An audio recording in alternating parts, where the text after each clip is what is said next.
వేదికను అలంకరించిన మాజీ ప్రజాప్రతినిధులు, మాజీ జడ్పీ చైర్మన్లు, స్థానిక సంస్థల ప్రజాప్రతినిధులు అందరికీ నా నమస్కారం. ఇదే జగిత్యాలకు సంబంధించినటువంటి అలిశెట్టి ప్రభాకర్ అని ఒక కవి ఉండేవాడు. ఆయన ఒక మాట చెప్పిండు, చీకట్లో జడుసుకుంటే ఒక చెట్టే నీ చుట్టూరా అరణ్యమై భయపెడుతుంది, గుండె అంటూ కలిగి ఉంటే గుండె ధైర్యం ఉంటే నీ వెంట అదే పెద్ద సైన్యమై నిలుస్తుంది అని చెప్పిండు. ఇలా నా కళ్ళ ముందున్నటువంటి మీరు, మీతో రెండింతలు బయట రోడ్ల మీద ఉన్నటువంటి అశేషమైనటువంటి జీవన్ రెడ్డి గారి అభిమానులు, మీ అందరి ఆశీర్వాదంతో ఈరోజు జీవన్ రెడ్డి గారి చేరిక కరెక్ట్గా ఆయన గుండె ధైర్యం ఉన్నాడు కాబట్టి, ఉన్నట్టు నికాలస్గా మాట్లాడతాడు కాబట్టి ఇలా ఆయన నిర్ణయం తీసుకొని ఇంత పెద్ద సైన్యాన్ని తీసుకొని తెలంగాణ రాష్ట్ర భవిష్యత్ ప్రయోజనాల కోసం ఆయన బీఆర్ఎస్లో చేరిన విషయం మీ అందరికీ తెలుసు. ఆయన వెంట మీరందరూ వచ్చి ఎవరైతే అందరూ ఈరోజు చేరినరో, ఇంకా రాని వాళ్ళు కూడా ఉన్నారో గ్రామాలలో, పట్టణంలో, మీ అందరికీ ముఖ్యంగా జీవనన్న గారికి, ఆయన వెంట వచ్చినటువంటి ప్రతి పౌరుడికి, ప్రతి అన్నకు, ప్రతి తమ్ముడికి, ప్రతి చెల్లెకి కూడా పేరు పేరున బీఆర్ఎస్ రాష్ట్ర అధ్యక్షుడిగా నేను హృదయపూర్వకమైన స్వాగతం, సుస్వాగతం తెలియజేస్తా ఉన్నాను. జీవన్ రెడ్డి గారి గురించి నేను ఎక్కువ చెప్తే మాది మేమేదో డబ్బా కొట్టుకున్నట్టు అవుతుంది. ఎందుకంటే ఆయన గురించి మీ లోపల తెలియని వాళ్ళు ఎవరు లేరు ఇక్కడ. 40-45 సంవత్సరాల నుంచి మేము స్నేహితులం, చాలా దగ్గర మిత్రులం. వారు చెప్పిన వారి ఉపన్యాసంలో భిన్న రాజకీయ సిద్ధాంతాల వల్ల విడివిడిగా పనిచేసినాం, కానీ మా స్నేహితంలో ఎప్పుడు లోపం లేదు. చాలా చాలా బాధలు, మంచి చెడ్డ సుఖాలన్నీ కలిసి పంచుకునే వాళ్ళం, అభిప్రాయాలు కూడా కలిసి పంచుకునే వాళ్ళం. బాబు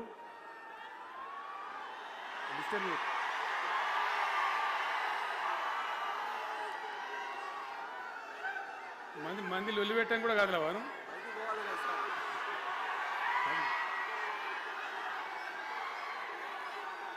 చాలా కలిసి పనిచేసినాం. ఆయనకుండే నిబద్ధత, ధైర్యంగా ప్రజా జీవితంలో పనిచేసిన పద్ధతి ఎంతమందికో చాలామందికి ఆదర్శంగా నిలిచినటువంటి వ్యక్తి.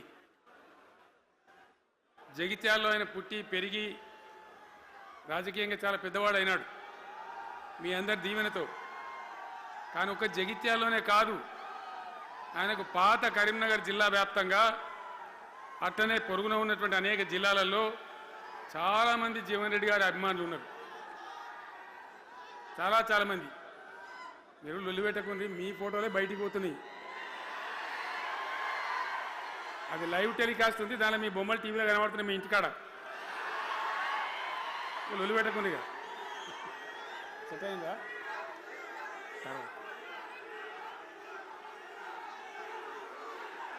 సో అట్లా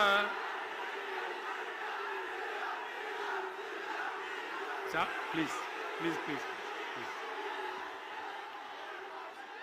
చాలా విషయాలలో ఆయన ఎంతో మందికి ఆదర్శంగా నిలిచినాడు, పనిచేసినాడు. ఈ ప్రాంతం గురించి తన ప్రాణం పెట్టి పనిచేసినాడు. ఆయన మంత్రిగా ఉన్నా, ఇంకో హోదాలో ఉన్నా, ఎమ్మెల్యేగా ఉన్నా, ప్రతిపక్షంలో ఉన్నా తన ఏరియా అభివృద్ధిని ఏనాడు కూడా ఆయన విస్మరించలేదు. లేకపోతే అన్ని పర్యాయాలు మీరు ఎందుకు గెలిపించారు, ఎందుకంత గుండెల్లో పెట్టుకున్నారు? నేను ముఖ్యమంత్రి అయినా వారు ప్రజాప్రతినిధిగా కరీంనగర్లో జరిగినటువంటి సభకు వచ్చింది. అందరూ మాట్లాడిన చాలామంది, తాను మాట్లాడుతూ ఒకటే మాట కోరిండు, అయ్యాక బోర్నపల్లి అనే కాడ గోదావరి మీద ఒక బ్రిడ్జ్ అవసరం మాకు, అది కంపల్సరీ కావాలి అంటే నేను ఇక హోదాలు బీదాలన్నీ మర్చిపోయి ఏంది జీవన్న మళ్ళీ చెప్పండి అంటే చెప్పిండు ఆయన. వెంటనే అక్కడి నుంచి ఆదేశాలు ఇచ్చి 70-80 కోట్ల రూపాయలు మంజూరు చేసి ఆ బ్రిడ్జి అప్పుడు కట్టించినాం. తన యొక్క నియోజకవర్గం పట్ల, తన ఏరియా పట్ల, తన పరిసర ప్రాంతాల ప్రజల పట్ల ఆయన కనపరిచిన ప్రేమ అదంతా కూడా చాలా అద్భుతం. అందుకే ఆయనకు అంత మంచి పేరు కూడా ఉంది. అది నాకంటే మీకు అందరికి బాగా తెలుసు. ఈ మధ్య వీళ్ళందరూ తయారైంది కదా, ఎవరు అంటే అంటే సర్వేలు చేసి ఇస్తారు. జీవన్ రెడ్డి గారు బీఆర్ఎస్లో చేరితే ఎట్లా ఉంటుంది ఏం కథ అని ఒక ఇద్దరు ముగ్గురు వచ్చి సర్వేలు చేసింది. మీ నియోజకవర్గం కాదు, మీ నియోజకవర్గంలో ఆడం బాంబే పేలిపోయింది, దానిలో మాటనే లేదు. అసలు జగిత్యాల నియోజకవర్గం గురించి చర్చ లేదు. కానీ వాళ్ళు ఏం చెప్పినా సర్వే వాళ్ళు పక్కనున్న సొప్పదండి కావచ్చు, ధర్మపురి కావచ్చు, మేరిట్ల కొట్టుపల్లి కావచ్చు, ఇంకా చాలా చాలా కాన్స్టిట్యున్సీలు కావచ్చు, చాలా ప్రభావం ఉంటుంది జీవన్ రెడ్డి గారిది. ఒక అద్భుతమైనటువంటి దీంతో రాజకీయమైన ఇది వస్తుందని చెప్పి వాళ్ళు సర్వే చేసి చెప్పినారు. అది జీవన్ రెడ్డి గారికి ఉన్నటువంటి విశిష్టత. ఒక నియోజకవర్గానికో 10 మందికో కాకుండా తనకు ఏ హోదా లభించినా, ఏ హోదాలో పనిచేసినా చాలా బ్రహ్మాండంగా ఆయన ఇక్కడ ప్రాంతం కోసం తపన పడ్డాడు. ఒక ఉదాహరణ మీకు కనపడుతుంది. పేరు ప్రతిష్ట లేని వ్యక్తులు గ్రాడ్యుయేట్స్ కాన్స్టిట్యున్సీలో ఎమ్మెల్సీగా నిలబడితే గెలవరు. ఆయన శాసనసభ్యునిగా ఇక్కడ ఓటమి చెందినా ఇమ్మీడియట్గా మళ్ళీ ఎమ్మెల్సీగా పోటీ చేస్తే ఇక్కడ ఉండబడే విజ్ఞులందరూ కూడా బ్రహ్మాండంగా గెలిపించాను. ఎందుకు ఆ లొల్లి ఎందుకు అంటున్నా? అట్లా కాదు కదా, ఇక్కడ నేను మొత్తుకుంటున్నా, అక్కడ నువ్వు మొత్తుకుంటున్నావు, అర్థమవుతుందా?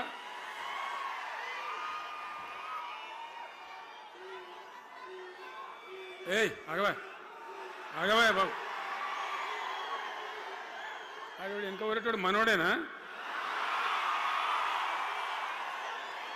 విజయసారు మనోడేనా? మోపాయింట్ ఐడియా కూడా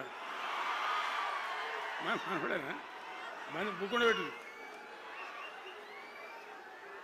ఇంత దూరం వచ్చి మనం ఇంత సభ పెట్టుకొని 4 విషయాలు ప్రజలకు చెప్పుకోవాలి కదా, మరి ఈ బట్టి అరుపులారిస్తే ఏం లాభం?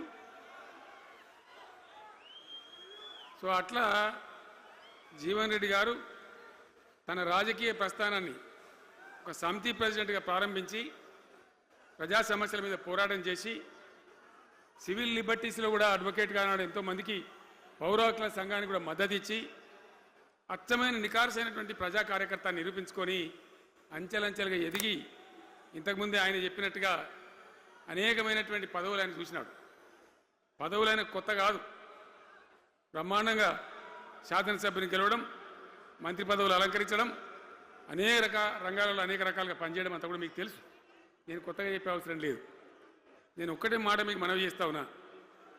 జీవన్ రెడ్డి గారు నేను మొన్న కలిసినప్పుడు ఒక మాట అనుకున్నాం. మేము ఎట్లా ముందుకు పనిచేద్దాం ఏంది, మేము ఇద్దరు మూలకోలం అనుకొని ఒక కుటుంబంలో అన్నదమ్ములాగా పనిచేద్దామని చెప్పిన నేను.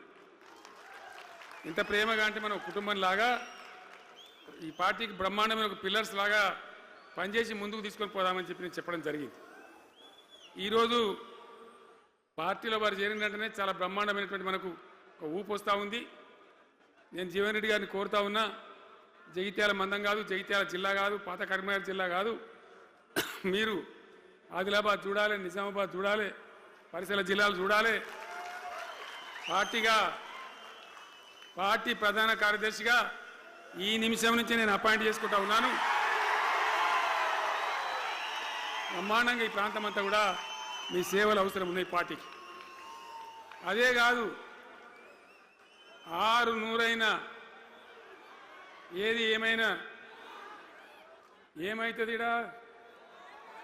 100కి 100% మళ్ళా బీఆర్ఎస్ గవర్నమెంట్ వస్తుంది.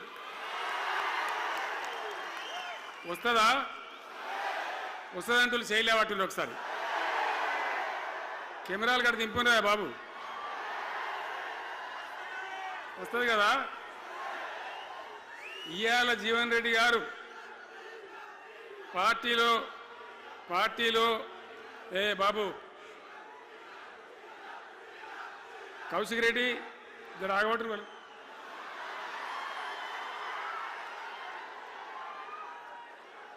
పార్టీలో పనిచేసి పార్టీ కోసం సేవ చేయడమే కాదు, రేపు భవిష్యత్తులో బీఆర్ఎస్ గవర్నమెంట్ ఏర్పడిన తర్వాత కూడా బ్రహ్మాండమైన పదవిలో ఆయన అద్భుతమైన సేవలు మీ జిల్లా మొత్తానికి అందించబోతాడు.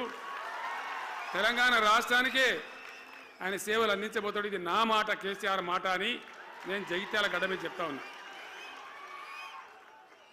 నేను ఎక్కడైనా మాట ఇచ్చినా అంటే తప్పలే.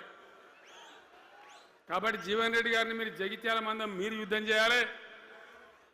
యుద్ధం చేసానికి ఆయన ముఖాబిల మనిషే లేడీడా, మీరు సరిపోతారు. ఆయన నాకు అప్పచెప్పాల బయట పనిచేయడానికి. కరెక్టే కదా? అట్లే చేద్దామా? అట్లే ముందుకోదామా? జగిత్యాల యుద్ధం మీ వంతు, తెలంగాణ యుద్ధం మా వంతు. ఓకే కదా?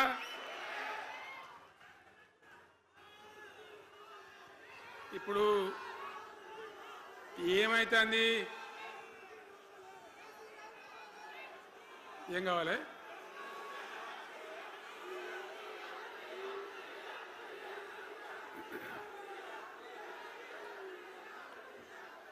గింతే మనది మనం అనుకొని పోదాము. మరిగా బంద్ చేయండి బాబు, మీరు ముందు